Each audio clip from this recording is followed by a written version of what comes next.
Welcome to WBCS guide YouTube channel. Deer aspirants, তোমাদের আগামীতে miscellaneous রয়েছে, মিসলেনিয়াসের মেইনস। ওকে, তো মিসলেনিয়াস মেইনসে জিএস পেপার রয়েছে। তো জিএস পেপারে তোমাদের এই মেজর স্কিমস নিয়ে, হ্যাঁ, ওয়েস্ট বেঙ্গলের হোক বা সেন্ট্রালের হোক, এখান থেকে কিন্তু কোয়েশ্চেন হয়। ঠিক আছে, মানে এখান থেকে তোমাদের ওই 2 মার্কের করে শর্ট কোয়েশ্চেনও হয়, আবার কোনো একটা স্কিম নিয়ে পার্টিকুলারলি 15 মার্ক অথবা 20 মার্কের একটা লিখতে দিতে পারে। ঠিক, তো সেই কারণে এই all major schemes of West Bengal and central government এটা আমাদের জানা দরকার।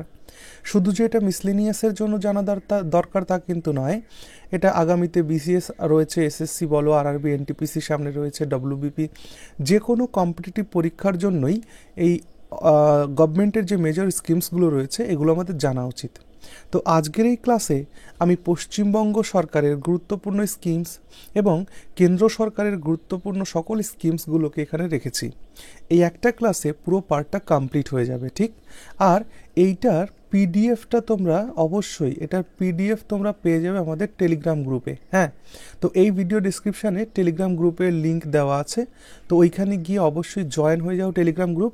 আর টেলিগ্রাম গ্রুপেই তোমরা কিন্তু আমাদের এই চ্যানেলের বিশেষ কিছু স্পেশাল নোটস সেখানে আমরা দিয়ে থাকি, সেখানে তোমরা পাবে। ঠিক আছে, আচ্ছা, আর এর পিডিএফটাও কিন্তু তোমরা সেখানে পেয়ে যাবে। ঠিক আছে, সো আলাদা করে নোট করার দরকার নেই, জাস্ট পিডিএফটাকে ডাউনলোড করবে এবং ওটাকে প্রিন্ট আউট করে নেবে। কিন্তু আমি খুব সুন্দর করে সাজিয়েছি, আগে আগে ক্লাস চললে বুঝতে পারবে। ওকে, ঠিক আছে, চলো। সবার প্রথমে আমরা দেখব যে all major schemes of West Bengal government. Okay, পশ্চিমবঙ্গ সরকারের যে গুরুত্বপূর্ণ প্রকল্পগুলো রয়েছে সেগুলোকে দেখব। সবার প্রথমে আমরা দেখছি হচ্ছে কন্যাশ্রী প্রকল্প। ঠিক, তো কন্যাশ্রী প্রকল্প জানি আমরা, এটা আন্তর্জাতিক স্বীকৃতি পেয়েছে। তো কন্যাশ্রী প্রকল্প যেটা 2013 সালে চালু হয়েছিল, এখান থেকে আমাদের কি জিজ্ঞেস করবে, কবে এটা চালু করেছিল, কোন মন্ত্রণালয় থেকে এটা চালু করা হয়, আর এর উদ্দেশ্যটা কি, এটাই হলো বিষয়। তো আমরা যাতে 2 মার্কের কোয়েশ্চেন যাতে আসে সেভাবে যাতে উত্তর করতে পারি বা এলাবোরেট করতে পারি, সে বিষয়টা এখানে থাকলো। ঠিক, তাহলে কন্যাশ্রী প্রকল্প যেটা 2013 সালে শুরু করেছিলেন রাজ্য সরকার, যেটা নারী ও শিশু উন্নয়ন দপ্তর থেকে করা হয়েছে, যেখানে দরিদ্র পরিবারগুলির মেয়েদের উচ্চশিক্ষা এবং বাল্যবিবাহ যাতে রোধ করা যায়, মেয়েরা যাতে শিক্ষা গ্রহণ করতে পারে তার জন্য এই প্রকল্প, যেখানে বিবাহ পরবর্তীকালে তাদের উচ্চশিক্ষা গ্রহণ করার পর তাদেরকে 25,000 টাকা করে বোধহয় একটা আর্থিক সহযোগিতা দেওয়া হয়। ওকে, তাহলে বিস্তারিত কি, 13 থেকে 18 বছর বয়সী মেয়েদের পড়াশোনায় উৎসাহ দিতে আর্থিক সহায়তা প্রদান করা হয়। অর্থাৎ ব্যাপারটা হলো, যখনই কোনো মেয়ের 18 ইয়ার্স কমপ্লিট হয়ে যাবে তখনই তাকে 25,000 টাকা গভর্নমেন্ট দেবে। ঠিক, তো আর্থিক স্বাধীনতা এবং শিক্ষার সুযোগ বাড়ানোই এর লক্ষ্য। ঠিক, চলো, তারপরের প্রকল্প হচ্ছে স্বাস্থ্যসাথী প্রকল্প। তো স্বাস্থ্যসাথী প্রকল্প যেটা 2016 সালে শুরু হয়েছিল, কিন্তু ফুল ফ্লেজড এই প্রকল্পটি চালু হয়েছিল কিন্তু 2020। তো এখানে কিন্তু দুটো কোয়েশ্চেন করতে পারে যে স্বাস্থ্যসাথী প্রকল্প 2016 সালে শুরু হলেও সেটা সমগ্র রাজ্য জুড়ে ফুল ফ্লেজড শুরু হয়েছিল কবে, 2020 থেকে। ঠিক আছে, এটাও স্বাস্থ্য ও পরিবার কল্যাণ দপ্তর থেকে চালু করা হয়েছে।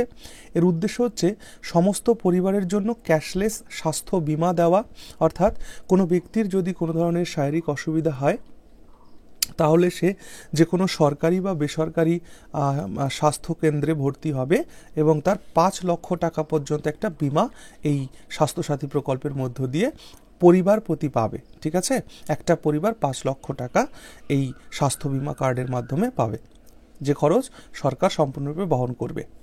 একটা কথা শুনে রাখো, আমাদের প্রত্যেকেরই যে কোনো সরকারের উপরে যে কোনো ধ্যান ধারণাই থাকুক না কেন, কিন্তু কম্পিটিটিভ এক্সামিনেশনের ক্ষেত্রে যখন তুমি কোনো প্রকল্প নিয়ে লিখছো, একটা জিনিস মাথায় রাখবে যে সরকারের গঠনমূলক সমালোচনা করাটা যাবে, উচিত, কিন্তু নিজের একটা বায়াস থেকে। দেখো, আমাদের প্রত্যেকটা ব্যক্তিরই একটা পলিটিক্যাল আইডিওলজি থাকে, তো সেই ক্ষেত্রে পলিটিক্যাল বায়াসনেস নিয়ে কিন্তু আমাদের পরীক্ষার খাতাতে কিন্তু কখনো লেখা যাবে না। ওকে, গঠনমূলক সমালোচনার মধ্যেও অবশ্যই শুধু সমালোচনা করে গেলে হবে না, তার সাথে তোমাকে সমাধানের পথটাও দেখাতে হবে। আচ্ছা, যদি তোমরা চাও মিসলেনিয়াসের যে 50 মার্কসের যে কোয়েশ্চেন্স রয়েছে না জিএসের, যেখানে এসে টাইপে লিখতে হয় কোয়েশ্চেনগুলোকে, তো ওইটার জন্য বেশ ইম্পর্ট্যান্ট কতগুলো প্রায় 50টা 60খানা টপিকের ওপরে একটা লেখা আমি কিন্তু তৈরি করছি, ঠিক আছে? সেটা অন্তত আরও 4-5 দিন আমার সময় লাগবে। ওটা যদি আমি তৈরি করে ফেলতে পারি যত দ্রুত, আমি কিন্তু তোমাদেরকে জানিয়ে দেব, ঠিক আছে? আর যেহেতু ওটা তৈরি করতে আমার সময় দিতে হচ্ছে সেখানে, তো সেই ক্ষেত্রে আমি কিন্তু ওটার একটা মূল্য রাখবো মাত্র 50 টাকা, ঠিক আছে? মাত্র 50 টাকা মূল্য রাখবো, যেখানে ওই রাইটিংসগুলো তোমরা পেয়ে যাবে, ঠিক আছে? তো আশা করব যে ওখান থেকেই পরীক্ষাতে কমন যাতে চলে আসে, ঠিক আছে? সেরকম টপিকগুলোকে রাখার। চলো, নেক্সট হচ্ছে লক্ষ্মীর ভাণ্ডার প্রকল্প। তো লক্ষ্মী ভাণ্ডার প্রকল্প 2021 সালে চালু হয়েছিল। এটাও নারী ও শিশু উন্নয়ন দপ্তর থেকে চালু করা হয়েছিল। মহিলাদের মাসিক একটা আর্থিক সহায়তা প্রদান করা হয়, যেখানে যারা SC/ST কমিউনিটি থেকে থাকে তাদের 1000 টাকা, পরবর্তীকালে বাড়িয়ে এটাকে 1200 টাকা করা হয়, এবং যারা সাধারণ শ্রেণীতে আছেন যে সমস্ত মহিলারা, তাদের 500 টাকা থেকে বাড়িয়ে বোধহয় 1000 টাকা করা হয়েছে। ওকে, মাসিক ভাতা সিস্টেম এটা একটি। তারপর হচ্ছে রূপশ্রী প্রকল্প হচ্ছে 2018 সালে এটাকে চালু করা হয়। 2018 সালে রূপশ্রী প্রকল্প চালু করা হয়। রূপশ্রী প্রকল্প হচ্ছে নারী ও শিশু উন্নয়ন দপ্তর থেকে করা হয়েছে। মেয়েদের বিবাহের সময় এককালীন কিছু টাকা, 25,000 টাকা এটা সহায়তা প্রদান করা হয় এর মাধ্যমে। ওকে, আচ্ছা।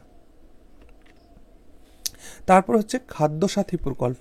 তো এই খাদ্যসাথী প্রকল্প হচ্ছে 2016 সালে চালু হয়েছে, যেখানে যেটা হচ্ছে যারা দরিদ্র সীমার নিচে যারা বসবাস করে সেই সমস্ত পরিবারের জন্য 2 টাকা কেজি দরে চাল বা গম সরবরাহ করা হয়, যেটা খাদ্য নিরাপত্তা প্রদান করাটাই মূল উদ্দেশ্য। আর এটা খাদ্য সরবরাহ দপ্তর থেকে এটা চালু করা হয়েছে। তাহলে খাদ্যসাথী প্রকল্প 2016। কৃষক বন্ধু প্রকল্প 2019-এ চালু করা হয়। এটা কৃষি দপ্তর থেকে চালু করা হয়। কৃষকদের এটাতে আর্থিক সহায়তা প্রদান, এবং কৃষকের যদি কোনো আকস্মিক মৃত্যু ঘটে তাহলে তার বিমাটা যাতে পায় সে, এটা। তো কৃষকেরা বছরে 10,000 পর্যন্ত সহায়তা পান এই প্রকল্পের মাধ্যমে, এবং কৃষকের মৃত্যুতে পরিবারের জন্য 2 লক্ষ টাকা বিমার ব্যবস্থা করা হয়। তারপর হচ্ছে বাংলা আবাস যোজনা। তো যেমন করে প্রধানমন্ত্রী আবাস যোজনা আছে, তেমনি এটা বাংলা আবাস যোজনা, যেটা 2016 সালে চালু হয়, যেটা পঞ্চায়েত ও গ্রামোন্নয়ন দপ্তর থেকে করা হয়েছে। যাদের গৃহহীন যারা, তো গৃহহীনদের জন্য আবাস স্থানের একটা ব্যবস্থা করাটাই হচ্ছে এই প্রকল্পের উদ্দেশ্য। যেমন ইন্দিরা আবাস যোজনার মডেল অনুসরণে রাজ্য সরকার গৃহহীন পরিবারগুলিকে নতুন বাড়ি নির্মাণের সহায়তা প্রদান করে থাকে। এখানে 1,20,000 টাকা এখানে দেওয়া হয়। তারপর হচ্ছে জল ভরো প্রকল্প। এটা খুব ভালো একটা প্রকল্প আমাদের প্রকৃতি পরিবেশের দিক থেকে। এই জন্য তোমাদের যে 15 মার্কসের যে রাইটিংসটা আছে না, সেখানে জল ভরো প্রকল্পটা কিন্তু একটু ইম্পর্ট্যান্ট হয়ে যায়, ঠিক আছে? তো এটা পরিবেশ ও বন দপ্তর থেকে এটাকে করা হয়েছে। জল সংরক্ষণ আর ব্যবস্থাপনা, যেখানে খাল, পুকুর, তারপরে পুনঃখনন করে ভূগর্ভস্থ জলস্তর যাতে বৃদ্ধি করা যায় সেই ব্যবস্থাটা করা যায়। খুব ভালো একটা প্রকল্প। তাহলে জল ভরো 2011, ঠিক। তারপরে আসো সবুজ সাথী প্রকল্প 2015 সালে চালু হয়েছে। খুব ইম্পর্ট্যান্ট, এটা বারবার পরীক্ষাতে জিজ্ঞেস করেছে আগে। তো সবুজ সাথী প্রকল্প 2015, যেটা শিক্ষা দপ্তর থেকে দেওয়া হয়েছে। এখানে কি করা হয়, ছাত্রছাত্রীদের সাইকেল প্রদান করা হয়। নবম থেকে দ্বাদশ শ্রেণীর ছাত্রছাত্রীদের সরকারি সাহায্যপ্রাপ্ত স্কুল থেকে সাইকেল বিতরণ করা হয়। ওকে, আচ্ছা। এরপর হচ্ছে উৎকর্ষ বাংলা প্রকল্প 2016 সালে এটা শুরু হয়। যেমন করে ভারত সরকার স্কিল ইন্ডিয়া করেছে, তেমনি এটা হচ্ছে উৎকর্ষ বাংলা, যেটা পশ্চিমবঙ্গ সরকারের কারিগরি শিক্ষা ও প্রশিক্ষণ দপ্তর থেকে চালু করা হয়েছে। যুব সমাজকে দক্ষতা বিকাশের প্রশিক্ষণ দেওয়া হয় এখানে। এর মাধ্যমে বেকার যুবক যুবতীদের সরকারি খরচে কারিগরি প্রশিক্ষণ, যেটাকে আমরা ভোকেশনাল ট্রেনিং বলি, সেইটা ব্যবস্থা হয় এই উৎকর্ষ বাংলা প্রকল্পের মাধ্যমে। তারপর হচ্ছে যুবশ্রী প্রকল্প। যুবশ্রী প্রকল্প 2013 সালে শুরু হয়েছে। এটা পশ্চিমবঙ্গের শ্রম দপ্তর থেকে করা হয়েছে। এখানে বেকার যুবকদের একটা মাসিক ভাতা বা আর্থিক সহায়তা প্রদান করার জন্য, যেখানে 1500 টাকা মাসিক সহায়তা প্রদান করা হয়। ঠিক আছে। তারপরে মিশন নির্মল বাংলা, যেমন ভারত সরকার স্বচ্ছ ভারত প্রকল্প করেছে, তেমনি পশ্চিমবঙ্গ সরকার মিশন নির্মল বাংলা প্রকল্প করেছে। এটা 2013 সালের প্রকল্প, যেখানে পঞ্চায়েত ও গ্রামোন্নয়ন দপ্তর থেকে এটা করা হয়েছে। গ্রামীণ এলাকায় টয়লেট নির্মাণ এবং মুক্ত শৌচ যাতে বন্ধ করা যায়, সেই উদ্দেশ্যে এই প্রকল্প চালু করা হয়েছে। গ্রামগঞ্জে বাড়ি বাড়িতে শৌচাগার নির্মাণ করা এবং তাদের স্বাস্থ্যকর জীবনযাত্রা যাতে থাকতে পারে তার ব্যবস্থা করাটাই এই প্রকল্পের উদ্দেশ্য। নেক্সট হচ্ছে দুয়ারে সরকার। তো দুয়ারে সরকার খুব চর্চায় থাকে। তো দুয়ারে সরকার নিয়েও আমি একটা টপিক লিখব, যে কিভাবে সরকারকে মানুষের কাছে পৌঁছে দেওয়া যায়। তো এই বিষয়ে কিন্তু তোমাদের একটা লিখতে দিতে পারে। ঠিক আছে। তো এই প্রত্যেকটা বিষয় কিন্তু রাখবো আমি ওই নোটটার মধ্যে। তো দুয়ারে সরকার হচ্ছে 2020 সালের একটি প্রকল্প, যেটা ভারত সরকারের বিভিন্ন মন্ত্রণালয় থেকে উদ্যোগ নিয়ে করা হয়েছে, যেখানে সরকারি পরিষেবা জনগণের দোরগোড়ায় পৌঁছে দেওয়া হয়েছে। অর্থাৎ বিভিন্ন স্থানে ক্যাম্পের মাধ্যমে মানুষ যাতে সরাসরি সরকারের বিভিন্ন স্কিমে তাদের আবেদনপত্রকে জমা দিতে পারে এবং সরকারের সুবিধা গ্রহণ করতে পারে, তার জন্য এই প্রকল্প হচ্ছে দুয়ারে সরকার। তারপর হচ্ছে পাড়ায় সমাধান প্রকল্প। এই পাড়ায় সমাধান প্রকল্প মানে বুঝতেই পারছো, যার যা অসুবিধা হবে সেটা পাড়াতেই সমাধান হবে। অর্থাৎ পঞ্চায়েত দপ্তর থেকে এটাকে করা হয়েছে, অর্থাৎ পাড়ার ছোটোখাটো সমস্যার দ্রুত সমাধান করা। কি সমস্যা হতে পারে পাড়ায়? দেখা গেল রাস্তাটা ঠিক নেই, বা জল নিকাশি ব্যবস্থা ঠিক নেই, আলো ঠিক নেই। দেখো, যতগুলো প্রকল্প দেখছো, প্রকল্পগুলো সব ভালো, কিন্তু আলটিমেটলি সেটা বাস্তবায়ন হচ্ছে কিনা, এর জন্যই কিন্তু তোমাদের নিয়োগ করা হবে। তোমরা যে চাকরি করবে, সো এই পদে তোমরা থাকবে, এইগুলো তোমাদের মাধ্যমেই পারফর্ম হবে। তো সেই ক্ষেত্রে এই প্রকল্পগুলো খুব ভালো প্রকল্প।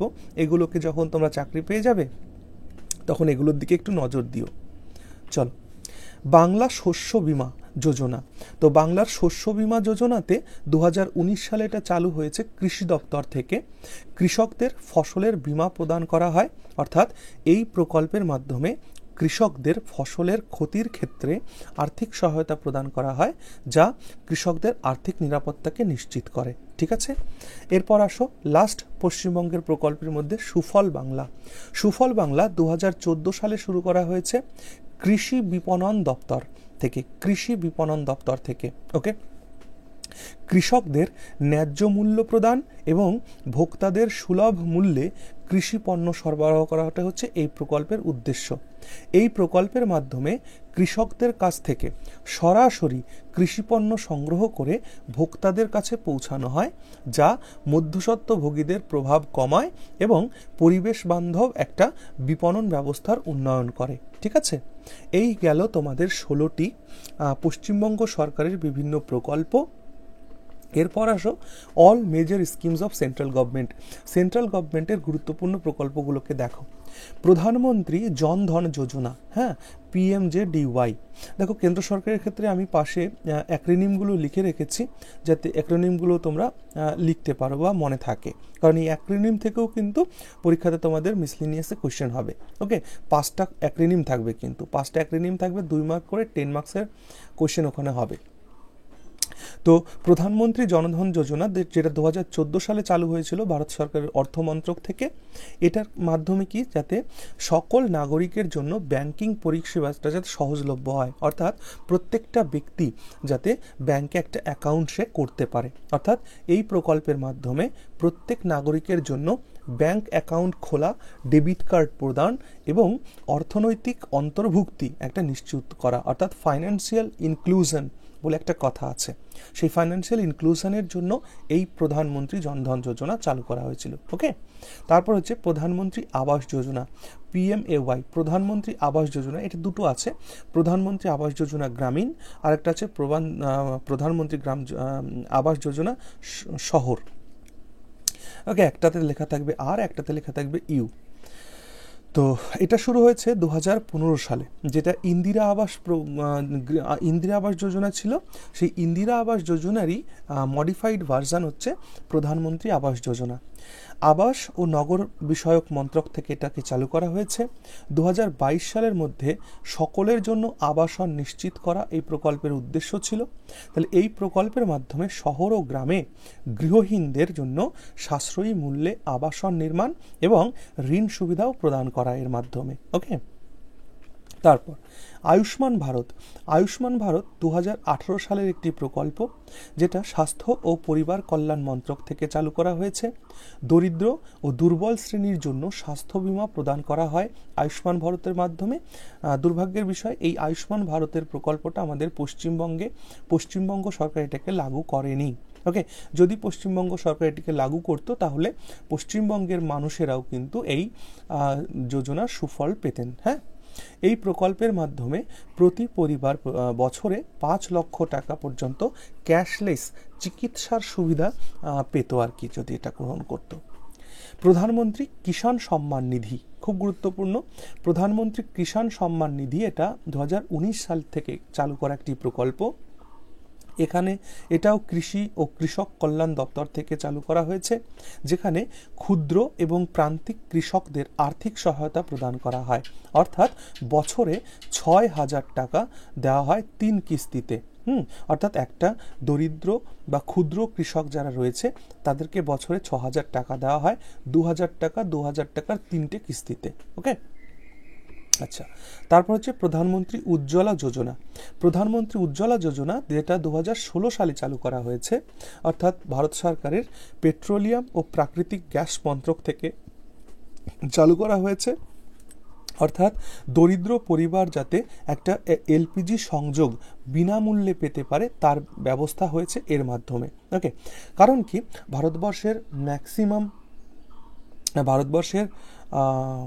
ম্যাক্সিমাম বাড়িতেই একটা সময় ছিল যাদের গ্যাস কানেকশন ছিল না, তারা উনুনে রান্না করত। তো যার কারণে মায়েদের স্বাস্থ্যের অবনতি ঘটতো। সেই কারণে যাতে বিনামূল্যে তারা একটা এলপিজি কানেকশন পেতে পারে, সেই কারণে এই যোজনা। স্বচ্ছ ভারত অভিযান 2014 সালে আনা হয়েছে। এটা গৃহায়ন এবং নগর উন্নয়ন বিষয়ক মন্ত্রক থেকে চালু করা হয়েছে। দেশকে পরিষ্কার ও মুক্ত শৌচালয় নিশ্চিত করা। ঠিক আছে, অর্থাৎ মানুষ যাতে তার শৌচকর্ম করার জন্য শৌচালয় ব্যবহার করে, এটাই মূল উদ্দেশ্য। তাছাড়া বিভিন্ন শহরকে টার্গেট করে সেই শহরটাকে স্বচ্ছ ভারতের আওতায় এনে যাতে সেটাকে পরিষ্কার পরিচ্ছন্ন রাখা যায় বা করা যায়, এটাও কিন্তু এই প্রকল্পের মধ্যে ছিল। তাহলে এই প্রকল্পের মাধ্যমে গ্রাম ও শহরের শৌচালয়ের নির্মাণ এবং সাফাই সচেতনতা বৃদ্ধি করা। ডিজিটাল ইন্ডিয়া স্কিম 2015-তে চালু হয় ইলেকট্রনিক্স ও তথ্য প্রযুক্তি মন্ত্রক থেকে। দেশকে ডিজিটালভাবে সক্ষম করা হচ্ছে এর উদ্দেশ্য। এই প্রকল্পের মাধ্যমে গভর্নেন্স, সেবা, ডিজিটাল অবকাঠামো উন্নয়ন করা হয়। ওকে, এই দেখো, এই গভর্নেন্স বা সেবা বা ডিজিটাল অবকাঠামোতে ভারত কোথায় আছে, হ্যাঁ, মানে উন্নতি করতে পারছে কি না পারলে কি ক্ষতি, এই বিষয়েও কিন্তু আমাদের জিএস গ্রুপ এতে কিন্তু আমাদের লিখতে দিতে পারে। মেক ইন ইন্ডিয়া প্রকল্প 2014 সালে হয় মেক ইন ইন্ডিয়া। ওকে, তো মেক ইন ইন্ডিয়াটাও খুব ইম্পর্ট্যান্ট একটা টপিক হয়ে দাঁড়ায়। তো মেক ইন ইন্ডিয়া 2014 সালের একটি প্রকল্প, বাণিজ্য এবং শিল্প মন্ত্রক থেকে এটাকে চালু করা হয়েছে। দেশে উৎপাদন খাতকে উৎসাহিত করার জন্য যাতে সকলে তার যে ব্যবসা করা বা প্রোডাকশন করা বা উদ্যমী তৈরি করার উদ্দেশ্যই কিন্তু মেক ইন ইন্ডিয়া প্রকল্প। ঠিক আছে, এই প্রকল্পের মাধ্যমে বিদেশি বিনিয়োগকে আকর্ষণ করা এবং দেশীয় উৎপাদন বৃদ্ধি করাটা হচ্ছে মেক ইন ইন্ডিয়া। তারপর হচ্ছে স্কিল ইন্ডিয়া, যেমন ওখানে ছিল উৎকর্ষ বাংলা আর এখানে হচ্ছে স্কিল ইন্ডিয়া 2015 সালে শুরু হওয়া একটি প্রকল্প, দক্ষতা উন্নয়ন ও উদ্যোক্তা মন্ত্রক থেকে চালু করা। যুব সমাজকে দক্ষতা প্রশিক্ষণ প্রদান। এই প্রকল্পের মাধ্যমে বিভিন্ন প্রশিক্ষণ কর্মসূচির মাধ্যমে যুবকদের কর্মসংস্থানের উপযোগী করা হয়। Okay, start up India, start up মানে বুঝতেই পারছো যে নতুন উদ্যমীদের ব্যবসা করার জন্য, তাদের নিজেদের বিজনেস স্টার্ট করার জন্য স্টার্ট আপ ইন্ডিয়া বলে একটা প্রোগ্রাম 2016 সালে এটা চালু হয়েছে। বাণিজ্য ও শিল্প মন্ত্রক থেকে নতুন উদ্যোগকে উৎসাহিত করা এই প্রকল্পের উদ্দেশ্য। এই প্রকল্পের মাধ্যমে স্টার্ট আপদের করা ছাড় বা সহজ ঋণ, সাবসিডি দেওয়া, তারপরে তোমার ইজি লোন প্রোভাইড করা, বা সহজেই যাতে তারা রেজিস্ট্রেশন প্রক্রিয়ার মাধ্যমে তাদের নিজেদের উদ্যম শুরু করতে পারে, এই ব্যবস্থাটা করা। তারপর হচ্ছে বেটি বাঁচাও বেটি পড়াও, খুব গুরুত্বপূর্ণ। বেটি বাঁচাও বেটি পড়াও এটা হচ্ছে 2015। আমাদের ভারতবর্ষে যেহেতু জেন্ডার গ্যাপটা অনেক বেড়ে গেছিলো, বা এখনও রয়েছে, যদিও জেন্ডার গ্যাপটাকে কম করার জন্য, বা জেন্ডার ইকুয়ালিটি আনবার জন্য কিন্তু এই বেটি বাঁচাও বেটি পড়াও এই কার্যক্রম, যেখানে নারী ও শিশু মন্ত্রক থেকে এটাকে চালু করা হয়েছে। নারী শিশুর জন্ম ও শিক্ষার হারকে বাড়ানোই এটার উদ্দেশ্য। এই প্রকল্পের মাধ্যমে কন্যা সন্তানের জন্ম ও শিক্ষাকে উৎসাহিত করা এবং নারীলিঙ্গ অনুপাতে উন্নতি সাধন করাটাই হচ্ছে এই প্রকল্পের উদ্দেশ্য।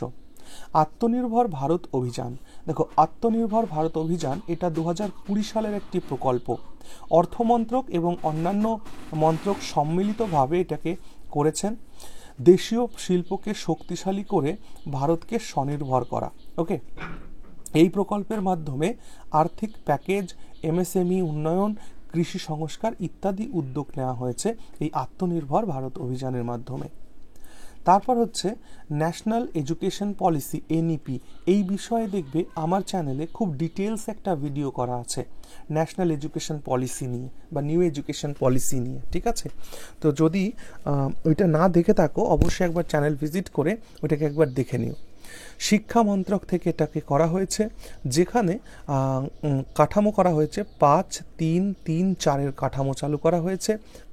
কারিকুলামকে সহজীকরণ করা হয়েছে, ভাষাভিত্তিক শিক্ষার ব্যবস্থা এবং প্রযুক্তির ব্যবহার যাতে শিক্ষাক্ষেত্রে বাড়ে সেই ব্যবস্থাটাকে নেওয়া হয়েছে। এরপর হচ্ছে ডিজিটাল ভারত নিধি। ডিজিটাল ভারত নিধি 2025 সালের একটি প্রকল্প, দূরসংযোগ মন্ত্রক থেকে এটাকে করা হয়েছে। ওকে, অর্থাৎ টেলিকমিউনিকেশন ডিপার্টমেন্ট, সেখান থেকে ডিজিটাল ভারত নিধি বলে এই প্রকল্প চালু হয়েছে 2025-এ। গ্রামীণ এলাকায় টেলিকম সংযোগ বৃদ্ধি করাটাই হচ্ছে এর উদ্দেশ্য। এই প্রকল্পের মাধ্যমে গ্রামীণ এলাকায় টেলিকম অবকাঠামোকে যাতে উন্নয়ন করা যায় সেটা উদ্দেশ্য। তারপর আসো জ্ঞান ভারতম মিশন। জ্ঞান ভারতম মিশন এটা সংস্কৃতি মন্ত্রক থেকে করা হয়েছে 2025-এর এটা প্রকল্প। ভারতের প্রাচীন পাণ্ডুলিপি সংরক্ষণ হবে এই প্রকল্পের মাধ্যমে। এই মিশনের মাধ্যমে ভারতের সমৃদ্ধ পাণ্ডুলিপি ঐতিহ্য সংরক্ষণ ও নথিভুক্ত করা হবে। তারপরে দেখো সমীহ ফান্ড 2। সমীহ ফান্ড 2, এই সমীহ ফান্ড 2 2025 সালের একটি প্রকল্প, অর্থমন্ত্রক থেকে নেওয়া হয়েছে। আবাসন প্রকল্পে বিনিয়োগ হবে, আবাসন প্রকল্পে যাতে বিনিয়োগ হয় সেই জন্য সমীহ ফান্ড 2। এই ফান্ডের মাধ্যমে 1 লক্ষ আবাসন ইউনিট সম্পন্ন করা হবে। ওকে, তারপর আসো medical technology innovation scheme, MTIS, medical technology innovation scheme 2025 সালের একটি প্রকল্প। স্বাস্থ্য ও পরিবার কল্যাণ মন্ত্রক থেকে এটাকে করা হয়েছে। চিকিৎসা প্রযুক্তির ক্ষেত্রে নতুন উদ্ভাবন এবং উদ্যোগকে উৎসাহিত করা এটা মূল উদ্দেশ্য। এই প্রকল্পের মাধ্যমে মেডিকেল সেক্টরে নতুন প্রযুক্তি এবং সেবার যাতে উন্নয়ন হয় এবং সেখানে যাতে গবেষণা করা বা উদ্ভাবনী কিছু উদ্যোগ নেওয়া যায় সেই জন্যই কিন্তু বিনিয়োগ করা হবে এই মেডিকেল টেকনোলজি ইনোভেশন স্কিমের মাধ্যমে। তারপর আসো খাদ্য সুরক্ষা ও পুষ্টি কর্মসূচি, FSPN। ওকে, তো ফুড সিকিউরিটি তারপর food security and programme for nutrition. Okay, তো এটা 2025-এরই একটি কার্যক্রম। এখানে খাদ্য ভোক্তা বিষয়ক মন্ত্রক থেকে চালু করা হয়েছে। দেশে খাদ্য সুরক্ষা এবং পুষ্টির স্তর বৃদ্ধি করা। এই প্রকল্পের মাধ্যমে খাদ্য নিরাপত্তা এবং পুষ্টির মান উন্নয়ন করতে সরকার জাতীয় এবং রাজ্য পর্যায়ে নানান পদক্ষেপ নেবে। ওকে, নতুন কৃষি সংস্কার কর্মসূচি, নিউ এগ্রিকালচারাল রিফর্ম স্কিম, যেটা 2025-এর স্কিম। কৃষি ও কৃষক কল্যাণ মন্ত্রক থেকে এটাকে করা হয়েছে। কৃষকদের জন্য নতুন বাজারের সুযোগ সৃষ্টি এবং আধুনিক কৃষি প্রযুক্তি যাতে সমর্থন হয় সেটাই এর মূল উদ্দেশ্য। এই প্রকল্পের মাধ্যমে কৃষকদের স্বার্থ রক্ষা করা পাশাপাশি উন্নত কৃষি প্রযুক্তি এবং বাজার অবকাঠামো প্রদান করা হবে। ইকো ট্যুরিজম পোর্টাল এটা 2025-এর প্রকল্প, পর্যটন মন্ত্রক থেকে করা হয়েছে। পরিবেশ বান্ধব পর্যটন উদ্ভাবন এবং দেশের অভ্যন্তরীণ পর্যটনকে বৃদ্ধি করাটা হচ্ছে এর উদ্দেশ্য। এই প্রকল্পের মাধ্যমে দেশব্যাপী ইকো ট্যুরিজম প্রচার করা হবে এবং পরিবেশের জন্য ক্ষতিকর প্রভাব কমানোর জন্য সচেতনতা বৃদ্ধি করা হবে। ওকে, তারপর আসো কর্মসংস্থান উন্নয়ন প্রকল্প, এমপ্লয়মেন্ট জেনারেশন স্কিম 2025-এর প্রকল্প, শ্রম এবং কর্মসংস্থান মন্ত্রক থেকে করা হয়েছে। যুবকদের জন্য অধিক কর্মসংস্থান সৃষ্টির উদ্দেশ্য। এই প্রকল্পের মাধ্যমে শ্রমিকদের দক্ষতা উন্নয়ন, প্রশিক্ষণ, কর্মসংস্থান তৈরি করার জন্য বিভিন্ন উদ্যোগ নেওয়া হবে। এরপর হচ্ছে অগ্নিপথ স্কিম 2025 প্রতিরক্ষা মন্ত্রক থেকে নেওয়া হয়েছে। ভারতীয় সেনাবাহিনীতে যুবকদের জন্য শারীরিক এবং মানসিক প্রশিক্ষণ প্রদান করা হবে। এই প্রকল্পের মাধ্যমে দেশের যুবকদের 1 বছরের প্রশিক্ষণ দিয়ে তাদের সেনাবাহিনীতে অন্তর্ভুক্ত করা হবে, যা তাদের কর্মজীবন শুরু করার জন্য এক সুবর্ণ সুযোগ হবে। ওকে, তারপর আসো স্বাস্থ্য সচেতনতা কর্মসূচি, হেলথ অ্যাওয়ারনেস ক্যাম্প, এটাও 2025 স্বাস্থ্য ও পরিবার কল্যাণ মন্ত্রক থেকে এটা চালু করা হবে। স্বাস্থ্য বিষয়ে জনগণের মধ্যে সচেতনতা বৃদ্ধি এটার উদ্দেশ্য। এই কর্মসূচির মাধ্যমে মানুষের মধ্যে স্বাস্থ্য সচেতনতা, সঠিক খাদ্যাভ্যাস, পরিষ্কার পরিচ্ছন্ন থাকা ও স্বাস্থ্যবিধি সম্পর্কিত শিক্ষা দেওয়া হবে। ওকে, তারপর আসো জাতীয় কৃষি বাজার ন্যাশনাল এগ্রিকালচার মার্কেট, ই-নাম। ওকে, এটাকে বলা হয় ই-নাম। তো এটা 2016 সালের প্রকল্প, কৃষি ও কৃষক কল্যাণ দপ্তর থেকে করা হয়েছে। কৃষকদের জন্য ভার্চুয়াল বাজার সৃষ্টি করা উদ্দেশ্য।